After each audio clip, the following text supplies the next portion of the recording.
আমার এই পায়রার ঘরে অনেক পায়রাই এবার আবার ডিম দিতে শুরু করে দিয়েছে। মোটামুটি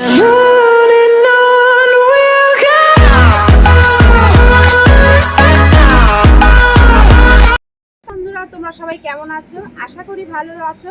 তো আজ চলে এলাম নতুন একটা ভিডিও নিয়ে। তো আজকের ভিডিওতে একজন দাদা ভাই আমাকে কমেন্ট করেছে, দিদি ভাই আমার পায়রাগুলো শুকিয়ে আছে, তো শুকিয়ে গেলে আমি কি কি ওষুধ আমি ব্যবহার করব বা কিভাবে এদের যত্ন নেব। তো সেই সম্বন্ধে আমি কিছু টপিক তোমাদের বলবো, আমি সেটা কিভাবে আমার পায়রার সাথে করি সেই জিনিসগুলো আমি তোমাদের বোঝাবো। এটা নিয়ে আজকে তোমাদের সাথে শেয়ার করবো, চলো দেখতে পাবো। এখন আমি দেখাবো আমার পায়রার ঘরে কি কি পায়রা ডিম দিয়েছে। তবে কিছু কিছু দাদা ভাই আমাকে কমেন্ট করেছে, দিদি ভাই আমাকে বাচ্চাগুলো দেবে বা কি কি পায়রা ডিম দিয়েছে সেটাই আমি প্রথমে তোমাদের দেখাবো। দেখো এখানে রয়েছে সিরাজের খোপ, মানে সিরাজের জোড়াটা এই খোপটার মধ্যে থাকে। দেখো সিরাজ কিন্তু এখানে একটা ডিম দিয়েছে, একটা দিয়েছে মানে পরে আরো একটা দেবে। হ্যাঁ, এরপরে তোমাদের আমি দেখাবো লোটন। দেখো নিচে রয়েছে লোটন, তবে এ ডিম দিয়ে, হ্যাঁ দেখো এ কিন্তু ডিম দিয়েছে, তবে এটা দু একদিনের মধ্যেই ফুটবে। ঠিক আছে, দেখো ডিমগুলো কিন্তু পুরো জমে গেছে, বোঝাই যাচ্ছে। এটা বাইরের থেকে দেখো পুরোটা কালো মনে হচ্ছে। আমি তো ডিম নেব না। এবারে চলে আসবো ঠিক হেভি বুট লক্কার কাছে। দেখো এর ওপরে রয়েছে হেভি বুট লক্কা, তো আমি দেখবো এরা ডিম দিয়েছে কিনা। কিরে বাবু, ডিম দিয়েছিস? না এখনো দেয়নি, তবে সরাতে বসে আছে, খুব তাড়াতাড়ি এরা ডিম দিয়ে দেবে। মুম্বাই পর্পণ, এর আগের ভিডিওতে তোমাদের দেখিয়েছি। তো এই মুম্বাই পর্পণটা সরা থাকতে সরার মধ্যে ডিম দেয়নি, তো এর আগে তোমাদের দেখিয়েছি। দেখো দেয়নি বলে এইখানেটা ঠিক এই কর্নারটাতে সে ডিম দিত, ডিম দেওয়ার কারণে একজোড়া ডিম, একটা মাত্র ডিম নিচে গড়িয়ে পড়ে গেছে। তো ওই ডিমটা পুরোপুরি রেডি হয়ে গেছিলো, দু এক দিনের মধ্যেই ফুটতো, সেখানে দেখো ডিমটা পুরো নষ্ট হয়ে গেছে, ভেতরে বাচ্চাটা মারাও গেছে। তার কারণে আমি এটা তৈরি করে দিয়েছি। দেখো এটা হচ্ছে চটের বস্তা দিয়ে আর চারিদিকে পাইপ দিয়ে পুরো ওটা আমি সেলাই করে দিয়েছি, যাতে ডিমটা কোনোভাবে গড়িয়ে না নিচে পড়ে। ঠিক আছে, এই কারণে আমি এই জিনিসটা তৈরি করে দিয়েছি।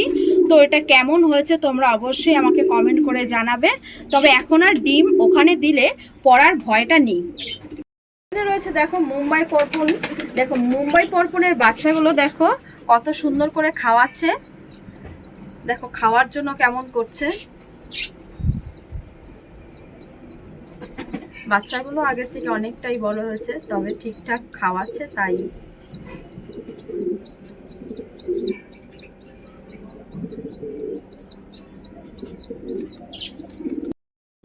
আমার এই পায়রার ঘরে অনেক পায়রাই এবার আবার ডিম দিতে শুরু করে দিয়েছে। মোটামুটি কম বেশি প্রত্যেকটার মধ্যেই ডিম আছে। তো অনেক দাদা ভাই আমাকে কমেন্ট করেছে যে দিদি ভাই আমার পায়রাগুলো ঠিকঠাক ডিম দিচ্ছে না, তো আমি সেই ক্ষেত্রে কি কি ব্যবহার করি আর কি কি ভিটামিনগুলো আমি দিয়ে থাকি সেটাই আমি তোমাদের দেখাবো। চলো, এখানে আছে দেখো অস্ট্রোবেট 500 ml, আর এখানে আছে ভার্মিনাল 30 ml। এই 30 mlটাকে 500-র সাথে মিশিয়ে দিতে হবে। তারপর 1 লিটার জলের মধ্যে এইখান থেকে 2 থেকে 3 ml নিয়ে জলের মধ্যে মিশিয়ে দাও। তারপরে মাসে পরপর 7 দিন খাওয়াতে হবে। পরপর 7 দিন খাওয়ালে তোমরা বুঝতে পারবে যে পায়রার কতটা ভালো কিছু হচ্ছে। ঠিক আছে, আশা করি খুব তাড়াতাড়ি সেই পায়রাগুলো আবার নতুন করে ডিম দিতে শুরু করবে। একজন দাদা ভাই আমাকে কমেন্ট করেছে যে তার পায়রাগুলো আস্তে আস্তে শুকিয়ে যাচ্ছে, তো তারপরে সেই পায়রাটা পুরোটাই খাওয়া দাওয়া বন্ধ করে দিচ্ছে, এরপর পায়রাগুলো মারাও যাচ্ছে। তো আমি তাকে বলছি, দেখো আমি এই ওষুধটা ব্যবহার করি, সেটার নাম হচ্ছে অক্সিটেট্রাসাইক্লিন। তো এই ওষুধটা তুমি একটা গোটা ওষুধ সেটা দুভাগ করবে। যদি বড় পায়রা হয় মানে ভারী পায়রা হলে তাহলে পরপর সেই অর্ধেক অর্ধেক করে দুদিনে খাওয়াবে। আর যদি বাচ্চা পায়রা হয় তাহলে সেটা 4 টুকরো করবে, 4 টুকরো সেটা 4 দিনে কোর্সটা কমপ্লিট করবে। আশা করি এই ওষুধটা খাওয়ালে সেই পায়রাটা পুরোপুরি সুস্থ হয়ে যাবে। দাদা ভাই আমাকে কমেন্ট করেছে যে দিদি ভাই তোমার পায়রাগুলোকে তুমি কি কি খাওয়াও? তো আমি বলবো সবাই যেগুলো খাওয়ায় আমিও সেই সব জিনিসগুলো খাওয়াই। সেটা হচ্ছে গম আর সর্ষে। আর বর্ষা আর শীতের সময় আমি মাইলো আর মাইলো আর বাজরাটাই দিই, কারণ শীতের সময় আর বর্ষার সময় এই সময়টা পায়রা ভীষণ মানে কি বলবো গ্রোথ দরকার, আর শরীর যাতে ঠিকঠাক থাকে, সর্দি কাশি এগুলো যাতে না হয়, যার জন্য আমি এই জিনিসটাই বর্ষা শীতের সময় দিয়ে থাকি।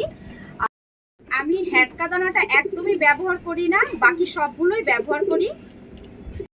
এখন আমি চলে আসলাম আমার বদ্যি আর লাভবাটের ঘরে। তো দেখো আমার পায়রাগুলোকে যে সমস্ত ক্যালসিয়ামগুলো আমি ব্যবহার করে থাকি, ঠিক আমার বদ্যি আর লাভবাটের জন্য সেই ক্যালসিয়ামগুলোই আমি ব্যবহার করি। তো এখানে দেখো এই কারণেই আমার পাখিগুলো ঘন ঘন ডিম বাচ্চা দেয়। তো এবার আমি দেখব আমার লাভবার্ডগুলো কি করছে।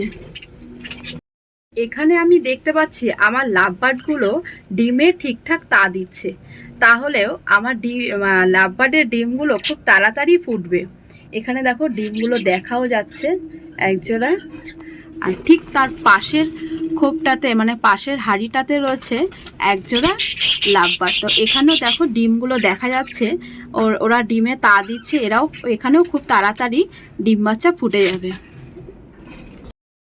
এখানে বদ্যি পাখির যে আগের বাচ্চাগুলো দেখিয়েছিলাম সেগুলো এখন এতটাই বড় হয়ে গেছে আমি নিজেই চিনতে পারছি না যে কোনটা বাচ্চা ছিল আর কোনটা ধাড়ি ছিল। দেখো তোমরা দেখলেই বুঝতে পারবে এখানে সবাই মোটামুটি সমানভাবে বড় হয়ে উঠেছে, এখানেও রয়েছে। এবার আমি দেখে নেব কোন কোন হাঁড়িতে ডিম বাচ্চা দিয়েছে। তো আমি প্রথমে দেখে নিই। এখানে রয়েছে দেখো ছোট একটা কুচকু ছানা রয়েছে, তো আশা করি মা একে ঠিকঠাক খাওয়াচ্ছে। পাশের হাঁড়িটাতে রয়েছে, এই দেখো এখানে ডিমগুলোতে তা দিচ্ছে, তবে এখানেও খুব বাচ্চাগুলো ফুটবে খুব তাড়াতাড়ি মনে হচ্ছে। এবার আমি দেখে নেব ঠিক তার পাশের হাঁড়িতে, এখানেও। এই বাবু তুই আমার ফোনের ওপরে বসে পড়েছিস, তাহলে আমি কি করে ভিডিওটা করব বল। দেখো এখানে একটা রয়েছে বাচ্চা, তো পাশের হাঁড়িতে রয়েছে দেখো। হ্যাঁ এখানে ডিম নেই, তবে একজনা তার ঘরটাকে পাহারা দিচ্ছে। পাশের হাঁড়িতেও রয়েছে দেখো ছোট্ট একটা পুচকু আর তার মা, দুজনাই রয়েছে। তো আমি এখানে আসলে ওদের এতটা আনন্দ হয় তোমরা দেখলেই বুঝতে পারবে। দেখো শুধু একবার এপাশ থেকে ওপাশ, আবার একবার ওপাশ থেকে এপাশ, কখনো কখনো আমার ক্যামেরার উপরেও এসে বসে থাকে। দেখো এখানে রয়েছে মলির ধাড়িগুলো। আমি এই গামলাটার মধ্যে মলিগুলো রেখেছি কারণ, আর এদের যে ছোট বাচ্চাগুলো সেইগুলো দেখো আমি এই পাত্রটার মধ্যে রেখেছি। তবে এত ছোট ছোট মানে অতটা বোঝা যাচ্ছে না, যেহেতু আমি এর মধ্যে মাটি আর কিছুটা শ্যাওলা দিয়ে রেখেছি। আজ ভিডিওটা এই পর্যন্ত, আবার দেখা হবে নতুন একটা ভিডিও নিয়ে।